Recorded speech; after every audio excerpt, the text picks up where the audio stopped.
My name is Clara. I moved to another neighborhood with my mother after my parents had divorced. I found friends in school, and everything was fine until the day this creepy man entered my apartment. My mother had invited him in as a friendly neighbor, but soon he began to visit us too often. I hated his shifty eyes. His giggle was disgusting. But the thing I hated most was his certainty. The creepy man believed he could buy my mom with expensive presents. She was refusing him every time, but he was insistent. I tried to warn Mom he wants something more than friendship. She told me he was just a kind neighbor. The next 2 days, I was feeling good. No sign from the creepy man. The third day, I was surprised. It was a bad surprise. I came back from school and saw the creepy man carrying a bucket of flowers. My mom and I were invited to a restaurant, and I couldn't leave her alone, so I went with them. During the evening, he was trying to hold my mom's hand several times. I was there watching, but he didn't care about my presence. The man was explaining this restaurant was the best in the neighborhood and told us that all the staff respected him.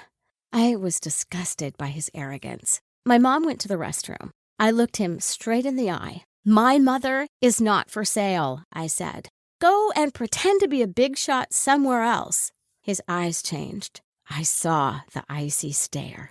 "Listen, sweetie," he said. "Your mommy didn't refuse the watch I had bought for her for $2,000. Do you think I will leave her like this?" My blood ran cold, but I kept my promise. My mom was hurt after the divorce and still vulnerable. It was the reason this man could manipulate her. I had a plan to investigate the creepy man and reveal the truth about him.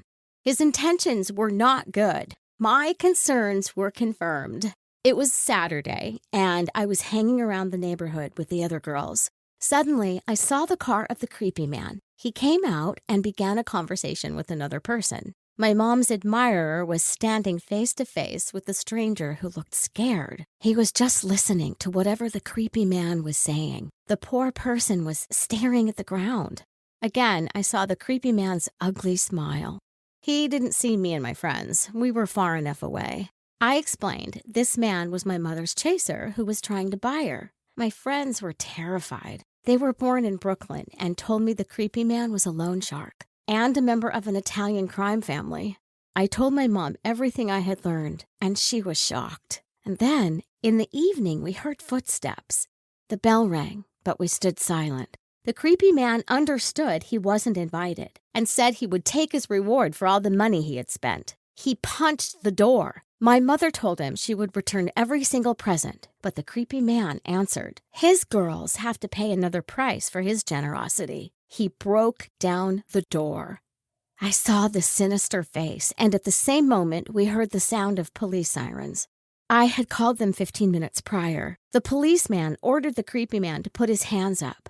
Our uninvited guest had done enough to spend a long time in jail. My mom and I, we were finally free.